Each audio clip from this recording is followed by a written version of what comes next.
వాక్యమైన యేసయ్య వాక్యం ద్వారా నాతోటి మాతోటి మాట్లాడండి. మమ్మల్ని సరిచేయండి. మేము నడవలసిన మార్గంలో మమ్మల్ని నడిపించండి. పరిశుద్ధాత్మ తండ్రి మీ నామమును నిలబెట్టుకొని మీరే బోధించి మీరే మాట్లాడమని వాక్యమైన యేసుక్రీస్తు నామములో అడిగి వేడుకొని పొందినాము ప్రభువా. ఆమేన్ ఆమేన్ ఆమేన్. ఈరోజు అంశం నోట్ చేసుకోండి. ఏంటంటే చిన్న మేఘమే పెద్ద వర్షం కురిపిస్తుంది. దేవుని స్తోత్రం. చిన్న ప్రార్థనే పెద్ద కార్యం జరిగించిపోతుంది. హల్లెలూయా హల్లెలూయా.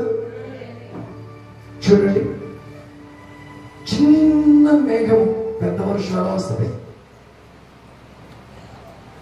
చిన్న మేఘం పెద్ద వర్షం ఎలా వస్తుంది? కానీ ప్రార్థన వలన ప్రతిదీ కూడా సాధ్యం. ప్రార్థన వలన ప్రతిదీ సాధ్యం. ఇది మొదటి రాజుల గ్రంథము 18వ అధ్యాయము 41వ వచనం నుంచి చదువుతారా? మొదటి రాజుల గ్రంథము 18వ అధ్యాయము 41 నుంచి 46 వచనాలు ఉన్నాయి. ఇక్కడ నేను క్లుప్తంగా వివరిస్తాను. దాన్ని బట్టి మీరు అర్థం చేసుకోండి.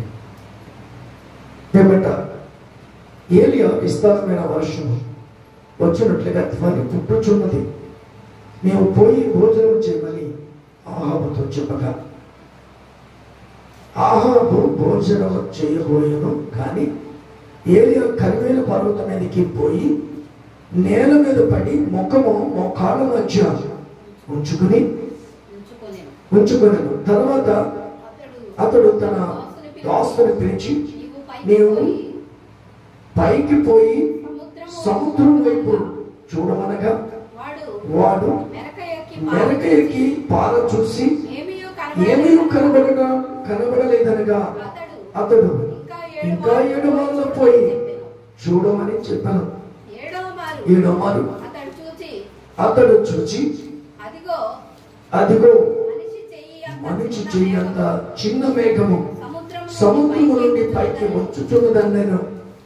అప్పుడు ఏలియా, నీవు ఆహాబు దగ్గరికి పోయి నీవు వెళ్ళకుండా వర్షము నిన్ను ఆపకుండానట్లు నీ రథమును సిద్ధపరచుకుని పొమ్మని చెప్పమని వారిని పంపిన. అంతలో ఆకాశము మేఘములతోను గాలివానతోను కారు కమ్మను మోపైన వాన కూర్చొని గనుక ఆహాబు రథమెక్కి యెజ్రెయేలునకు వెళ్ళిపోయాను. యెహోవా హస్తము ఏలియాను బలపరచగా అతని నడుము బిగించుకుని ఆహాబు కంటే ముందుగా పరిగెత్తుకుని పోయి ఇశ్రాయేలు గుమ్మముల వద్దకు వచ్చాడు. దేవుని స్తోత్రం. హల్లెలూయా. చూడండి, ఇక్కడ ఏలియా మొదటిగానే చూస్తున్నాడు. ఏం చూస్తున్నాడు ఏలియా?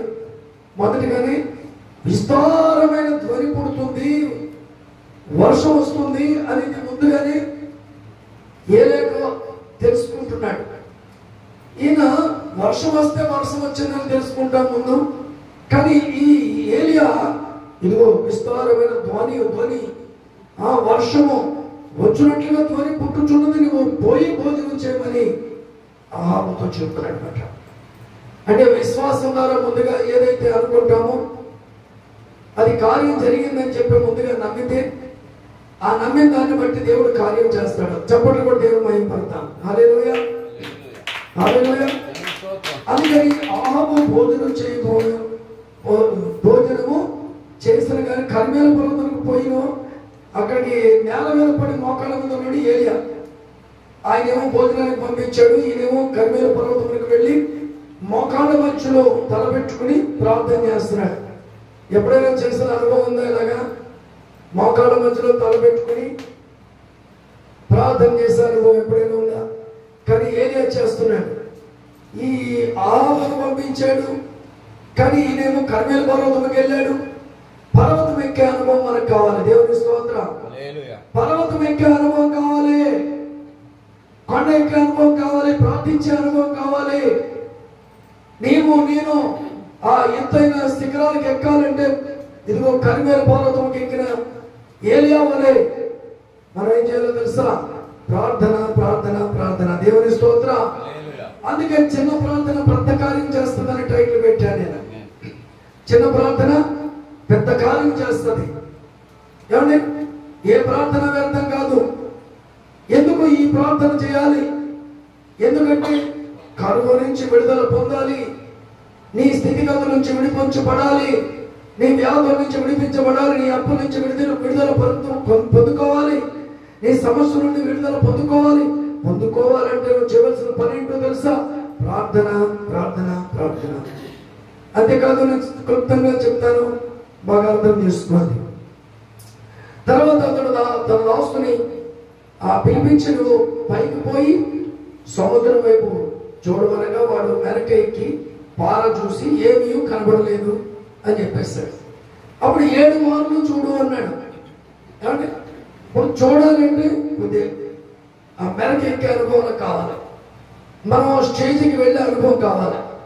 వెళ్ళిన తర్వాత ఏం కనబడట్లేదు అని చెప్పి మళ్ళా వచ్చి ఎవరికి చెప్తున్నాడండి?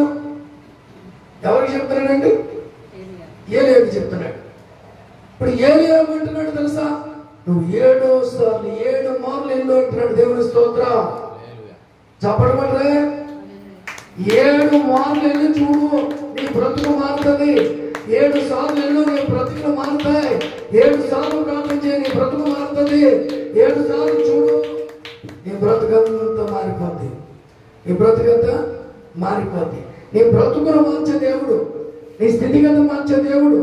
ఎందుకో తెలుసా?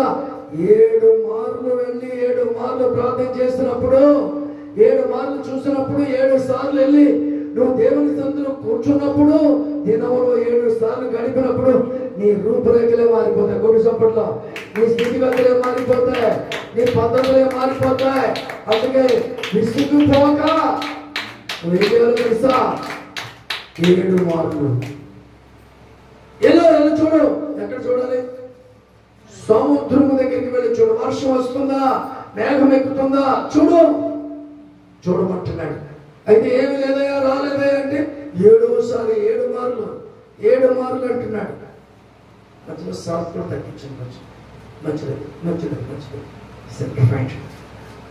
7 మార్లు విత్ బేస్మెంట్స్ సాఫ్ట్ తగ్గించండి. 7 మార్లు చూడడం అనేది చాలా ప్రాముఖ్యంగా ఉందండి. సరే, 7 మార్లు చూసిన తర్వాత ఏమంటున్నాడు ఇక్కడ? 7వ మారు అతడు చూచి ఇదిగో మనిషి చెయ్యంత చిన్న మేఘము సముద్రము నుండి పైకి ఎక్కుచున్న దాని. దేవుని స్తోత్రం. ఏమన్నా చిన్న మేఘమే కనబడుతుంది. ఎంత కనబడుతుంది? ఎంత మనిషి చెయ్యంత మేఘం కనబడుతుంది. ఇది చాలండి దేవుడు కార్యం చేయడానికి. చిన్నది చాలు నీ ఇంట్లో కార్యం చేయడానికి. చిన్నది ఏదైనా ఉంటే చాలు, దాంతో కార్యం చేయగలడు. చిన్న స్థితిగతులు, పరిస్థితులు మార్చగలదు. అయితే మనం చేయవలసిన పని ఏంటో తెలుసా? ఓపిక చేసుకుని 7 మార్లు ఎదురు చూడాలి. ఏంటంటే 7 మార్లు చాలా ప్రాముఖ్యమైన విషయం ఇది.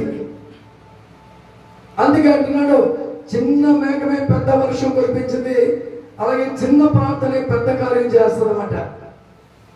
ఇది ఎంతమంది నమ్ముతున్నారు? అయితే కూడా మీకు ఒకటి నేర్పిస్తాను, అలా చేయగలరా? నీ సమస్యను పట్టుకెళ్ళి, ప్రభువా నా సమస్యని, నా పరిస్థితిని అని చెప్పి 2 నిమిషాలు చేస్తావో 5 నిమిషాలు చేస్తావో చెప్పేసి బయటకు వచ్చి మరలా వెళ్ళు, దినములో ఇంకోసారి వెళ్ళు, ప్రభువా నా సమస్యది, నా పరిస్థితిది అని ఒకసారి చెప్పి మరలా వచ్చి మరలా వెళ్ళు, మరలా అదే సమస్య ప్రార్థన చేయి. ఇలా 7 మార్లు దినములో చేయి. ఇలా 7 మార్లు దినములో చేసినప్పుడు ఏదో కార్యం దేవుడు చేయబోతున్నాడు. ఆమేన్. ఎంతమందికి అర్థం అవుతుంది? ఎంతవరకు జరగలేదా? ఎంతవరకు చిన్నది ఉంది కానీ అది ఆశీర్వదించబడలేదా? కొంచెమే కనపడుతుందా?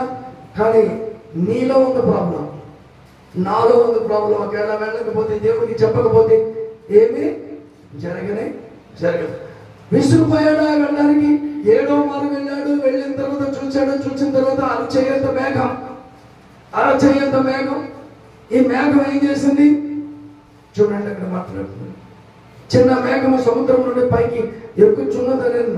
అప్పుడు ఏలియా, నీవు ఆహాబు దగ్గరికి పోయి నువ్వు వెళ్ళకుండా వర్షం నేను ఆపకుండానట్లు నీ రథమును సిద్ధపరుచుకుని పొమ్మని చెప్పమని వారిని పంపినాం. చూడండి, వర్షం వచ్చిందా? రాలేదు. వర్షం వచ్చిందా? రాలేదు. చిన్న మేఘం కనపడింది. కానీ లోపల ఏం చేశారంటే విశ్వాసం పెంచుకున్నారు. లోపల ఏమైంది? విశ్వాసాన్ని పెంచుకున్నారు. ఇంకో మాట చెప్తారు, ఇక్కడ ఆగుదాం. ఒక ఆయన ఎలీషా దగ్గరికి వచ్చాడు. రథాలు పట్టుకొచ్చాడు. రథాల మీద ఎక్కి వచ్చాడు. తర్వాత బట్టలు, తర్వాత బంగారం, కానుకలు చాలా తెచ్చాడు. తెచ్చిన తర్వాత ఎక్కడికి వచ్చాడంటే ఎలీషా దగ్గరికి వచ్చాడు. ఎందుకు వచ్చాడంటే కుష్ఠరోగం పోగొట్టుకోవడానికి వచ్చాడు. ఏమంటే కుష్ఠరోగం పోగొట్టుకోవడానికి వచ్చాడు. వచ్చిన తర్వాత రాజు కదా, స్టేజీ పెద్దది కదా, తన దాసును పంపించి ఎలీషాతో చెప్పు నేను వచ్చానని. ఎలీషా గారు ఏం చేశాడంటే ప్రార్థనలో ఉన్నాడు. ప్రార్థనలో ఉంటే తన దాసునికి చెప్పాడు, వెళ్ళి యోర్దాను నదిలో 7 మార్లు మొలగమని అన్నాడు. అంటే ఎన్నిసార్లు? 7 మార్లు. 2 సార్లు చెప్పొచ్చు కదా, 3 సార్లు చెప్పొచ్చు కదా, 4 సార్లు చెప్పొచ్చు కదా, ఒకసారి చెప్పొచ్చు కదా, లేదా 5, 6 సార్లు చెప్పొచ్చు కదా. 7 సార్లు ఎందుకు చెప్పాడు? 7 సార్లు ఎందుకు చెప్పాడు? సంపూర్ణమైంది. ఈ 7వసారి మొలగమను మురిగితే అయిపోతే కుష్ఠరోగం బాగుంటుందని చెప్తే ఆయన వచ్చి చెప్పాడు, అయ్యా నువ్వు వెంట వెళ్ళి యోర్దాను నదిలో మునిగి కాస్త 7 సార్లు మునిగితే బాగుంటావు అంటే వెళ్ళు అంటే, ఎలీషా రాడా? దైవసేవకుడు రాడా? నేను అక్కడి నుంచో వచ్చాను, రాజుని అన్ని తెచ్చాను, వస్తాడేమో, వచ్చి నెత్తి మీద చెయ్యి ఊపుతాడేమో, కాసేపు ఊపి ప్రార్థన చేస్తాడేమో, చెత్తన కుష్ఠరోగం పోద్దేమో అనుకున్నాను. రాలేదు, ఊపలేదు, చెయ్యట్టు అన్నాడు. ఈ చూడు కోపంతో వెళ్ళిపోతున్నాడు రథం పట్టుకుని. వెళ్ళి వెళ్ళి వెళ్ళి వెళ్ళి ఇంకా చాటిపోలే, మా ఊళ్ళో చెరువులు లేవా, కాలువలు లేవా, నదులు లేవా, సముద్రాలు లేవా అనుకుంటూ పోతున్నాడు. ఆ రథంతోనే వ్యక్తి అంటాడు, అయ్యా మన కానుకలు ఏమైనా తీసుకున్నాడా, మనల్ని ఏమైనా అడిగాడా? ఏం అడగలేదు కదా. ఆ యోర్దాను నదిలో 7 సార్లు మునగమన్నాడు కదా, మరి ఇంకెందుకు బాధ, ఏదో వచ్చాం కదా, మునిగితే పోదు కదా అని చెప్పి సలహా ఇచ్చాడు. సలహా ఇచ్చిన తర్వాత వెంటనే మన యోర్దాను నదిలోకి వెళ్దాం. మొదట మునిగాడు, 2, 3, 4, 5, 6. ఈ 6టికి ఏమి జరగల. 7వసారి మునిగాడు, తేలాడు, పైకి లేచాడు. పసిపిల్లవాని ప్రాయం దేవుని శరీరం వచ్చేసింది. దేవుని స్తోత్రం. ఇప్పుడు 7 మార్లు మునిగితే ఆయన కుష్ఠరోగం పోయింది కదా. ఇప్పుడు చెప్తున్నాను మరండి, 7 సార్లు నువ్వు సన్నిధిలోకి వెళ్ళి ప్రార్థిస్తే నీ అప్పు కొట్టివేయబడును గాక, నీ రోగం బయటకు పోవును గాక, నీ సమస్య బయటికి పోవును గాక, నీకు సమాధానం కలుగును గాక, నువ్వు వద్దనుకున్నా నీ కావాలనుకుని అన్ని వచ్చును గాక. ఆమేన్.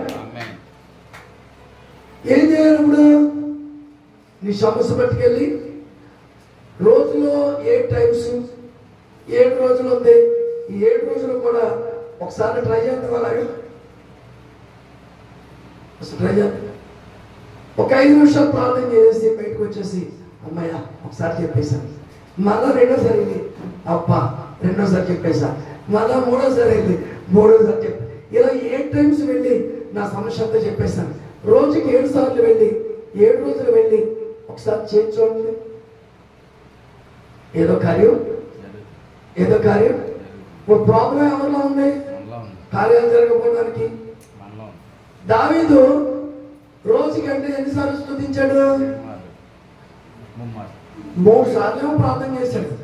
7 సార్లు వెళ్ళి స్తోత్రము ఆయన, నా బతికాలంటిది, నా జీవితం ఎలాంటిది, నేను గొర్రెలు కాసుకునేవాడిని, రోడ్ల మీద అక్కడెక్కడ తిరిగేవాడిని, అయ్యా ఇదిగో ఈ బడిసలు ఇదిగో అయ్యా, ఇదిగో అయ్యా కర్ర ఇదిగో అయ్యా, నా తవలు ఇదిగో అయ్యా, నా బతికి ఇదిగో అయ్యా, నీకు స్తోత్రము ఆయన అని చెప్పి వచ్చేవాడు.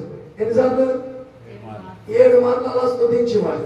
ఈ 7కి మంచి అవకాశం ఉందండి. ఈరోజు మంచి పాఠం ఉంది మనకి. దేవుని స్తోత్రం. ఈ 7 మార్లకి దేవుడు కార్యం చేసి పంపిస్తే అతను ఊరికి వెళ్ళిపోయి ఏమన్నాడు తెలుసా? ఇదిగో ఏలియా దేవుడే దేవుడికి దేవుడు లేడని చెప్పేశాడు. దేవుని స్తోత్రం. ఏలియా దేవుడే దేవుడు, ఇంక దేవుడు లేడు, ఇక లేడు అని చెప్పేశాడు అంతే. ఆ రాజ్యాలు, ఆ రాష్ట్రాలు, ఆ జిల్లాలు, పరిస్థితులు అంతా కూడా యేసు రాజ్యంగా మారిపోయింది. దేవుని స్తోత్రం. ఒక చిన్న కార్యం పెద్ద పని చేస్తుందన్నమాట. చప్పట్లు కొట్టండి. ఒక చిన్న పని పెద్ద కార్యం చేస్తుందన్నమాట. దేవుని స్తోత్రం.